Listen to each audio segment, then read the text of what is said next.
اپنے بستر پہ بہت دیر سے میں نیم دراز سوچتی تھی کہ وہ اس وقت کہاں پر ہوگا۔ میں یہاں ہوں مگر اس کوچائے رنگ و بو میں روز کی طرح سے وہ آج بھی آیا ہوگا، اور جب اس نے وہاں مجھ کو نہ پایا ہوگا۔ آپ کو علم ہے وہ آج نہیں آئی ہیں۔ میری ہر دوست سے اس نے یہی پوچھا ہوگا، کیوں نہیں آئی وہ، کیا بات ہوئی ہے آخر۔ خود سے اس بات پہ 100 بار وہ الجھا ہوگا۔ کل وہ آئے گی تو میں اس سے نہیں بولوں گا، آپ ہی آپ کئی بار وہ روٹھا ہوگا۔ وہ نہیں ہے تو بلندی کا سفر کتنا کٹن، سیڑھیاں چڑھتے ہوئے اس نے یہ سوچا ہوگا۔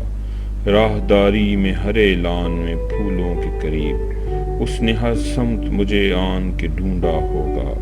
نام بھولے سے جو میرا کہیں آیا ہوگا، غیر محسوس طریقے سے وہ چونکا ہوگا۔ ایک جملے کو کئی بار سنایا ہوگا، بات کرتے ہوئے 100 بار وہ بھولا ہوگا۔ یہ جو لڑکی نئی آئی ہے کہیں وہ تو نہیں، اس نے ہر چہرہ یہی سوچ کے دیکھا ہوگا۔ جانے محفل ہے مگر آج فقط میرے بغیر، ہائے کس درجہ وہی بزم میں تنہا ہوگا۔ کبھی سناٹوں سے وحشت جو ہوئی ہوگی اسے، اس نے بے ساختہ پھر مجھ کو پکارا ہوگا۔ چلتے چلتے کوئی مانوس سی آہٹ پا کر دوستوں کو بھی کسی عذر سے روکا ہوگا۔ یاد کر کے مجھے نم ہو گئی ہوں گی، بلکہ آنکھ میں پڑ گیا کچھ کہہ کے یہ ٹالا ہوگا۔ اور گبرا کے کتابوں میں جو دی ہوگی پناہ، ہر سطر میں میرا چہرہ ابھر آیا ہوگا۔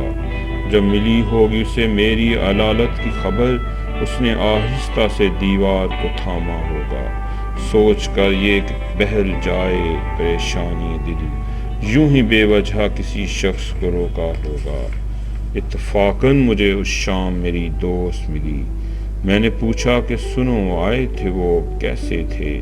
مجھ کو پوچھا تھا، مجھے ڈھونڈا تھا چاروں جانب۔ اس نے ایک لمحے کو دیکھا مجھے اور پھر ہنس دی۔ اس ہنسی میں تو وہ تلخی تھی کہ اس سے آگے کیا کہا اس نے مجھے یاد نہیں ہے، لیکن اتنا معلوم ہے خوابوں کا بھرم ٹوٹ گیا۔